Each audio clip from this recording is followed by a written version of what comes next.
Hello everyone. In this video we're going to be talking about what I think probably is the most important habit you need to learn when you are learning piano, and that is warming up before you practice a piece. A lot of people skip this because they just want to go straight into the piece. Warming up feels tedious. They don't want to play scales over and over again, but trust me, warming up will make a huge difference. A good warm-up will help you avoid tension and injury. It will help you improve your control and your accuracy, and it'll get your brain focused faster, and you can actually play your piece a lot better if you are warmed up.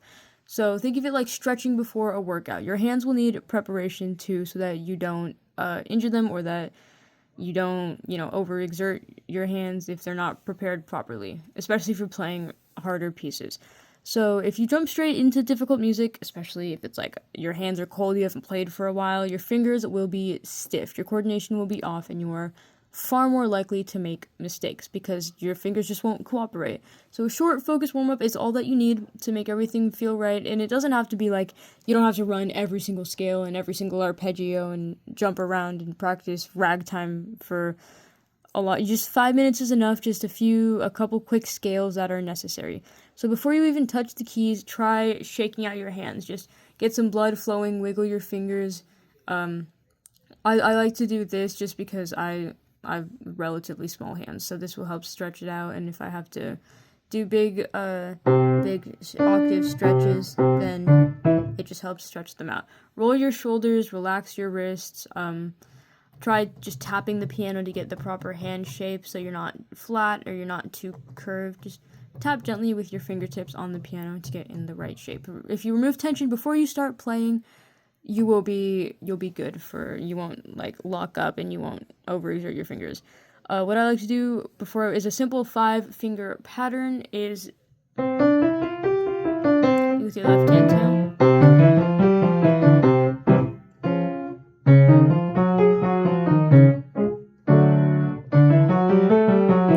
So just playing 5 notes and bringing it up.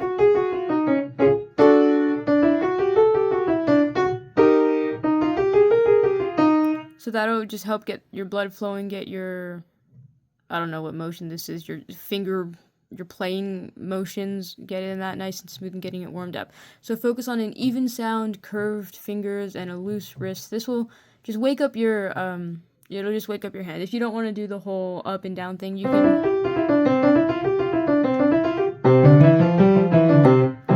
can just play that over and over again, just get it really warmed up.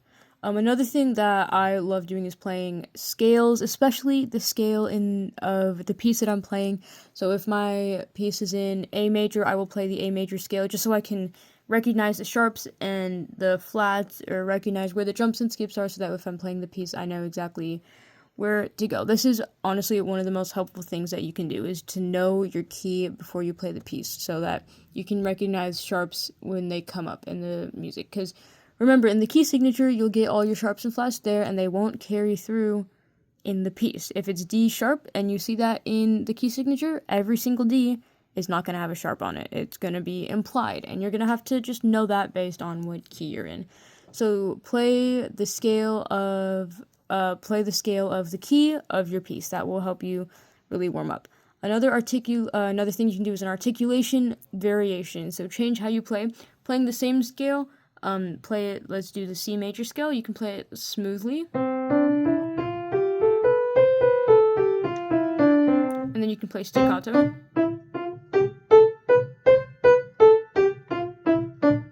You can try different rhythms, so you can try, kind of swinging it. So adding that variety, adding the rhythm variety and articulation variety, you can try holding down the notes as long as you can, or like being really intentional with it. So just mess around with it. If you just try to warm up your fingers, stretch them out a little bit, and get your hands ready for playing piano, because that's gonna honestly improve a lot. This will improve your coordination and prepare you for more complex passages. Another good thing to warm up is with a previous piece that was maybe it's simple for you now, and you can play it super confidently. Play that to kind of just get the blood flowing, get the juices flowing.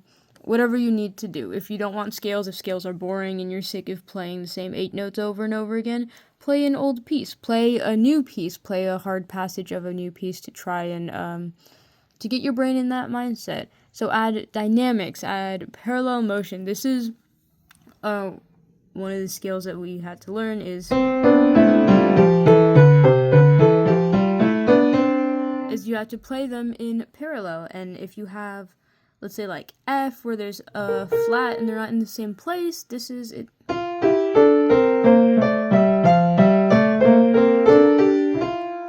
It just forces your brain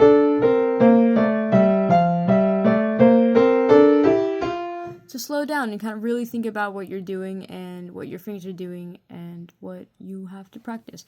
So you can play with dynamics, forte, piano, decrescendo, crescendoing, and building control and sensitivity from the start. And a good warm-up should be short and simple and super focused. So I don't want you to play like all the scales and playing every single piece. Obviously, just if you feel tired before you even start your piece, your warm-up was too much. If you're sick of piano and your fingers are hurting and you stretch your hand too far when practicing octave jumps and you can't play it anymore, it was too much. So keep it short, keep it simple, and keep it focused. So remember, relax your hands and wrists, shake out your nerves, shake out the tension.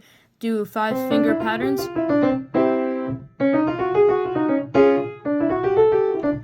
And do that left hand too, sorry.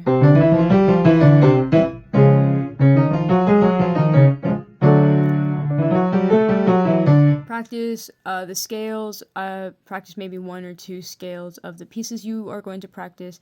Practice articulation changes and rhythm variation, and you should be golden after that.